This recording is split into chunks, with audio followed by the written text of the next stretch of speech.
تماشا دیکھنا ہے، مقابلہ ہوگا۔ لعلنا نتبع السحرۃ ان كانوا هم الغالبون، ہم پھر جادوگروں کی پیروی کریں گے اگر یہ غالب آ گئے تو، موسیٰ کی بات نہیں مانیں گے لوگ باللہ۔ فلما جاء السحرۃ، جب جادوگر آ گئے، قالوا لفرعون، فرعون کو جادوگروں نے کہا ان لنا اجرا ان كنا نحن الغالبین، ہماری فیس کیا ہوگی، معاوضہ کیا ہوگا اگر ہم غالب آ گئے تو؟ ہوتا ہے نا، ہاں یہ فیس ہمیں کھا گئی، اللہ کرام کرے۔ ہاں اب مولوی بھی جو ہے نا 60,000 70,000 لے کر فیسیں لے کر تبلیغ کرتے ہیں، بڑی دین کی خدمت ہو رہی ہے، اللہ ہمیں معاف کرے۔ مسئلہ یاد رکھو، جس نبی نے بھی تبلیغ کی ہے نا، اس کے بعد فوراً اعلان کیا وما اسألکم علیہ اجرا ان اجری الا علی اللہ۔ ہم بھی مدارس والے جو ہے نا یہ چندے کا مال دے دیتے ہیں، پتہ نہیں جائز بھی ہو گیا نجیز ہوگا، مفتیان اکرام سے درخواست کرنی پڑے گی کہ غور کریں اس پر کہ 60,000 نعت خوان لے جاتے ہیں، 70,000 لے جاتے ہیں، دین کی خدمت ہو رہی ہے۔ ہاں اس کو بیچنا نہیں کہیں گے تو اور کیا کہیں گے؟ اللہ تعالیٰ میں حال فرمایا، ہمارا حال برا ہے، اپنی بات عرض کر رہا ہوں۔ تو یہاں پر عرض یہ کر رہا تھا کہ انہوں نے کہا کہ ہماری اجرت کیا ہوگی، فیس کیا ہوگی، انا كنا نحن الغالبین، اگر ہم غالب آ گئے تو؟ قال نعم، انہوں نے کہا ہاں بڑی فیس ہوگی، انہ لمن المقربین، میرے قریبی ہو جاؤ گے، انعامات ہوں گے۔ قال لهم موسیٰ القوا ما انتم ملقون، جادوگر آ گئے، انہوں نے کہا کہ اے موسیٰ تو جو ہے نا لاٹھی ڈالنا چاہتا ہے یا ہم ڈالیں، آپ اپنے فن کا مظاہرہ کرنا چاہتے ہیں یا ہم کریں؟ اب یہاں پر 3 باتیں ہیں، یہ 72,000 تھے یا 70,000 تھے، مقابلے کے لیے آئے تھے، لیکن ایمان کیوں لائے؟ 3 وجہ ہیں۔ پہلی وجہ یہ ہے کہ جب یہ جادوگر آئے نا تو انہوں نے کہا یار ہمیں دکھاؤ تو صحیح نا کون سا وہ شخص ہے جس کے مقابلے کے لیے ہم آئے ہوئے ہیں۔ تو جب وہ حضرت موسیٰ کو دیکھنے کے لیے آئے تو حضرت موسیٰ سویا ہوا تھا اور لاٹھی پہرا دے رہی تھی، تو وہ سمجھ گئے کہ یہ جادوگر نہیں، وہ سمجھ گئے کہ یہ جادوگر نہیں۔ جادو جب جادو کرتا رہتا ہے، پڑھتا رہتا ہے تو جادو ہوتا ہے، جب وہ پڑھنا چھوڑ دے، توجہ کرنا چھوڑ دے تو پھر جادو کام نہیں کرتا۔ ان کو یقین ہو گیا کہ یہ اللہ کا نبی ہے، پیغمبر ہے، یہ جادوگر نہیں۔ نمبر 1۔ نمبر 2 یہ ہے کہ انہوں نے یہی کہا کہ اے موسیٰ آپ ڈالنا چاہتے ہیں یا میں ڈالوں؟ ادب کیا، ادب۔ ہاں اس ادب کی وجہ سے جو ہے اللہ تعالیٰ نے ان کو ایمان جیسی دولت عطا کر دی۔ ادب بڑی نعمت ہے، آج ہمارے اندر ادب نہیں ہے، ماں باپ کا ادب نہیں ہے، بڑے کا ادب نہیں ہے، ہاں استاد کا ادب نہیں ہے، پیر و مرشد کا ادب نہیں ہے، بڑی بدبختی ہے ہماری۔ اگر کوئی چاہتا ہے کہ میرا بڑھاپے میں ادب ہو تو وہ پہلے بڑوں کا ادب کرے، اگر کوئی چاہتا ہے کہ میری اولاد فرما بردار ہو تو وہ اپنے والدین کی فرما برداری کرے، ورنہ ایسا نہیں ہوگا کہ ہم والدین کی نافرمانی کرتے رہیں اور ہماری اولاد فرما بردار ہو، نہیں ہوگا، نہیں ہوگا اس طرح۔ ہمیں بڑوں کا ادب کرنا چاہیے، خاص کر سفید ریشو کا، اور یہ سفید بال ایسے جن سے اللہ بھی حیا کرتا ہے، لیکن آج ہم نہیں چکتے، بیعت بھی ہمیں کھا گئی۔ تو ان جادوگروں نے ادب کیا تھا کہ اے موسیٰ آپ اپنے فن کا مظاہرہ کرنا چاہتے ہیں یا ہم کریں؟ 2 ہو گئی۔ تیسری بات لکھی ہے، اس وقت دستور تھا کہ جو بھی مقابلے کے لیے آتے ہیں لباس ایک جیسا پہنتے، تو 72,000 جادوگروں نے وہی شکل و صورت اختیار کی تھی جو حضرت موسیٰ کی تھی۔ یہ زہری شکل اختیار کرنا نبی کی اللہ کو اتنا پسند ہے کہ اللہ نے ان کو ایمان جیسی دولت عطا کر دی۔ سمجھ آ گئی ہے نا؟ یہ لکھا ہے۔ ہاں تو فرمایا قال لهم موسیٰ، موسیٰ کو کہا انہوں نے القوا ما انتم ملقون، تم ڈالتے ہو یا ہم ڈالے؟ فالقوا حبالهم عصیهم، حضرت موسیٰ نے فرمایا تم جو ہے نا ڈالو۔ انہوں نے جو ہے رسی ڈالی، لاٹھی ڈالی، ہاں، اور کیا کہا؟ وقالوا، نے کہا فبعزت فرعون، مسلمان تو نہیں ہوئے تھے نا، کہا کہ مجھے جو ہے نا فرعون کی عزت کی قسم نحن الغالبون، ہم غالب ہو کر رہیں گے، جادوگروں نے کہا۔ فالقا موسیٰ، حضرت موسیٰ نے ڈال دیا عصا، اپنا عصا، فاذا ہی تلقف ما یافکون، وہ سب کو نگل گیا، سب کو چن چن کے کھا گیا۔ فالقی السحرۃ ساجدین، وہ سارے جادوگر سجدے میں گر گئے، وہ سارے جادوگر سجدے میں گر گئے۔ اس کو سجدہ شکر بھی کہہ سکتے ہیں۔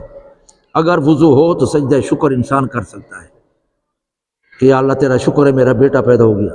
جو ہی کوئی اطلاع ملے، حضرت امام الانبیاء صلی اللہ علیہ وسلم نے حضرت علی کو ایک قوم کی طرف بھیجا تبلیغ کے لیے، تو انہوں نے جو ہے نا کیا کیا، حضرت علی نے اطلاع دی کہ یا رسول اللہ سارے مسلمان ہوں گے، تو حضور شکرانے کے طور پر سجدے میں چلے گئے۔ جب فرعون کا ابو جہل قتل ہوا، جب اس کا سر کٹ کر لایا گیا، تو اس وقت بھی شکرانے کے طور پر امام صلی اللہ علیہ وسلم سجدے میں چلے گئے۔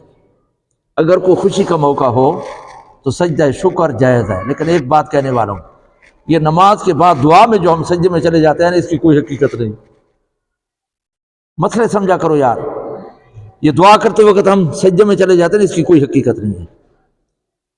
نماز کا قبلہ جو ہے نا کیا ہے، خانہ کعبہ، اور دعا کا قبلہ آسمان ہے۔ ہاں دعا میں جو ہے نا سجدے میں جانا مناسب نہیں، اس کی کوئی حقیقت نہیں ہے۔ بہت سے لوگ جو ہے نا نماز پڑھی اور پھر سجدہ کیا، یا دعا کرتے ہوئے سجدے میں چلے گئے، اس سے بچنا چاہیے، یہ خلاف سنت ہے۔ تو یہاں پر جو ہے نا وہ سجدے میں چلے گئے۔ قالوا آمنا برب العالمین، کہا ہم ایمان لے اس رب پر جو عالمین کا ہے، رب موسیٰ و ہارون، اور آگے وضاحت کر دی اس رب پر ہم ایمان لائے جو موسیٰ اور ہارون کا ہے۔ قال آمنت لو قبل، فرعون آگ بگولا ہو گیا، آمنت قبل ان آذن لکم، کیا میری اجازت کے بغیر تم ایمان لایا؟ ہاں انہ لکبیرکم علمکم السحر، یہ تمہاری سازش ہے، یہ تمہارا بڑا جادوگر تھا، تم نے اسے سیکھا ہے، اور یہی سازش کی کہ اس طرح ہم کریں گے اور ہم جو ہے نا آپ کو مانیں گے، یہ تمہارا منصوبہ تھا، میں تمہارے ساتھ دیکھ لیتا ہوں۔ کیا کہا؟ لأقطعن ایدیکم وارجلکم من خلاف، ہاتھ پاؤں مخالف کاٹوں گا، ہاتھ یہ پاؤں یہ، پاؤں وہ اور ہاتھ یہ، میں تمہیں کیا کروں گا، ہاتھ کاٹوں گا، اور من خلاف وَلَأُصَلِّبَنَّكُمْ، تمہیں سولی پہ لٹکا دوں گا، اجمعین سب کو۔ انہوں نے کیا جواب دیا؟ انہوں نے کیا کہا؟ قالوا لا ضیر انا الی ربنا منقلبون، ہمیں کوئی پرواہ نہیں، ہم رب کی طرف جانے والے ہیں۔ اس پر ایک بات عرض کرتا ہوں، 5 منٹ پیغمبر کی صحبت اختیار کرنے والے اپنی جان دینے کے لیے تیار ہو گئے، لیکن ایمان کو نہیں چھوڑا۔ اور حضور اکرم صلی اللہ علیہ وسلم 23 سال جن پر محنت کرتے رہے، جب حضور رخصت ہوئے تو کیا وہ نعوذ باللہ مرتد ہو گئے؟ آج کے بے ایمان لوگ کہتے ہیں کہ 4 صحابہ کے بغیر باقی سارے مرتد ہو گئے تھے۔ 5 منٹ صحبت اختیار کرنے والے تو جان دے گئے، ہاں لیکن ایمان کو نہیں چھوڑا، اور محمد رسول اللہ نے پوری زندگی ایک جماعت تیار کی، تو کیا وہ جو ہے نا حضور کی وفات کے بعد وہ مرتد ہو گئے؟ نعوذ باللہ۔ اس کفر کا کیا علاج کیا جا سکتا ہے؟ اس سے بڑا کفر کیا ہوگا؟ اور پھر صحابہ پہ بک بک کرنا، اور پھر اللہ تعالیٰ اس طرح جو ہے نا سزا دیتے، شکلیں بھی بگاڑ دیتا ہے، اپنا نام لینے کی بھی توفیق نہیں دیتا۔ یہ صبح کو جو اذان آتی ہے نا، یہ ٹیپ شدہ ہے رافضیوں کی، اللہ تعالیٰ نام لینے کی بھی توفیق نہیں دیتا۔ یہ پہلی جو اذان آتی ہے نا، کبھی تجربہ کرو، یہ ٹیپ شدہ ہے، ٹیپ چلتا ہے، یہ دینے والا کوئی انسان نہیں ہوتا، اللہ تعالیٰ اپنے نام لینے سے بھی محروم کر دیتا ہے۔ ہاں اس لیے بچنا چاہیے، صحابہ ہمارے محسن ہیں، معیار حق ہیں، اسوہ حسنہ ہیں، اگر صحابہ نہ ہوتے تو خدا نہ کرتا آج ہم مندر میں ہوتے، یہ ان کا احسان ہے۔ یہ ہمارا کے پیچھے پشاور سے لے کر ملتان تک حضرت عثمان کے دور خلافت میں حضرت امیر معاویہ نے فتح کیا ہے، یہ ہمارے محسن ہیں، ان کی قدر کرنی چاہیے۔ آج صحابہ پر لوگ بک بک کرتے ہیں، غلط طریقہ ہے، اس سے بچنا چاہیے، یہ کفر الہاد اور زندقہ ہے۔ صحابہ معیار حق ہے، ہمارے اسوہ حسنہ ہے۔ ہاں حضرت عفانی رحمۃ اللہ علیہ سے کسی نے پوچھا کہ صحابہ سے غلطی ہوئی ہیں کیا ہمیں ان کو غلطی نہیں ہوئی؟ کہا ہوئی ہیں، ہم وہی تو کہتے ہیں۔ انہوں نے کہا کہ ٹھیک ہے، ان سے غلطی ہوئی ہے، لیکن غلطی پکڑنے والا ان سے افضل ہو، ان سے آسان الفاظ میں عرض کر رہا ہوں، ناقد منعقد علیہ سے افضل ہو، عربی کے لفظ عرض کر رہا ہوں کہ تنقید کرنے والا صحابہ سے افضل ہو، اس کو تو حق ہے کہ وہ صحابہ پر تنقید کرے۔ اور آج کل کا پٹھو جو ہے نا، جس کو جو ہے نا کلمہ صحیح ہے تو وہ بک بک کرتا ہے، کوئی حق نہیں پہنچتا اس کو۔ سمجھ آ گئی ہے نہیں آئی؟ اس لیے جو ہے نا حضرت اشرف علی تھانوی رحمۃ اللہ علیہ سے کسی نے پوچھا کہ حضرت علی اور حضرت امیر معاویہ میں حق پر کون تھا؟ انہوں نے کہا کہ علی حق پر تھے، حضرت امیر معاویہ کی اجتہادی غلطی تھی۔ اس نے کہا پھر جو ہے نا غلطی تو ہوگی۔ اس نے کہا کہ یہ چھوٹی جو ہے نا بات ہے کہ ہم جیسے بدھو لوگ جو ہے نا ان کو کہتے ہیں کہ اجتہادی غلطی تھی، یہ تھوڑی بات ہے۔ کاتب وحی تھا، ہادی اور مادی تھا، ہم جو ہے نا اتنی جرات کر کے کہتے ہیں کہ جی ان سے جو ہے نا اجتہادی غلطی ہوتی ہے، یہ بڑی بات ہے، یہ بھی ہمیں نہیں کہنی چاہیے تھی۔ حضرت عمر بن عبدالعزیز رحمہ اللہ تعالی فرماتے ہیں میں نے خواب کے اندر دیکھا کہ حضرت علی حضرت امیر معاویہ دونوں اللہ کی عدالت میں ہیں۔ مخالفت ہوئی تھی نا، اختلاف تو تھا نا، دونوں کا مقدمہ اللہ کی بارگاہ میں محمد رسول اللہ بھی موجود ہے۔ اور تھوڑی دیر گزری تو حضرت علی نکلے، انہوں نے کہا کہ اللہ نے میرے حق میں فیصلہ کر دیا۔ اس کے فوراً بعد حضرت امیر معاویہ نکلے، انہوں نے کہا اللہ نے مجھے معاف کر دیا۔ سمجھ آ گئی ہے نا؟ دونوں کے اندر لڑائی ہوئی، لیکن حضرت علی رضی اللہ عنہ فرماتے ہیں کہ ہمارے مقتول بھی جنتی ہیں، امیر معاویہ کے مقتول بھی جنتی ہیں۔ یہ ان کا جو ہے نا کیا تھا، ہمیں کوئی حق نہیں پہنچتا بک بک کرنے کا، لہذا اس کا بھی خیال کرنا چاہیے۔ تو بہرحال کافی چیز رہ گئی ہے، آج 3 رکوع جو ہے نا ترجمہ کرنے کا ارادہ تھا، تو میں عرض یہ کر رہا تھا کہ فرعون نے کہا میں کاٹوں گا، اور وہ جادوگر ڈٹ گئے، انہوں نے کہا اِنَّا نَطْمَعُ يَغْفِرْ لَنَا رَبُّنَا خَطَايَانَا، ہمیں اللہ کی ذات پر امید ہے کہ اللہ تعالیٰ ہمارے گناہ معاف کر دے گا۔ اِنَّا أَن كُنَّا أَوَّلَ الْمُؤْمِنِينَ، ہم بھی پہلے ایمان لانے والوں میں ہوں گے۔ تو اس میں کیا ہے، ایمان اور اعمال یہ ضروری ہے، ہر ایک کو اس کی فکر کرنی چاہیے۔ کئی مرتبہ عرض کر چکا ہوں، حضور اکرم صلی اللہ علیہ وسلم نے حضرت چچا حضرت عباس، اپنی پھوپھی حضرت زینب، اپنی لخت جگر حضرت فاطمہ الزہرا کو بلایا، فرمایا اگر ایمان اور اعمال ہوں گے تو بخشش ہوگی، ورنہ میں محمد بھی تمہاری بخشش نہیں کرا سکتا۔ ہمیں اس کی فکر کرنی چاہیے، اور ایمان کے تقاضے بھی پورے کرنے چاہیے۔ ایمان تو ہے نمازیں نہیں پڑھتے، حرام کھاتے ہیں۔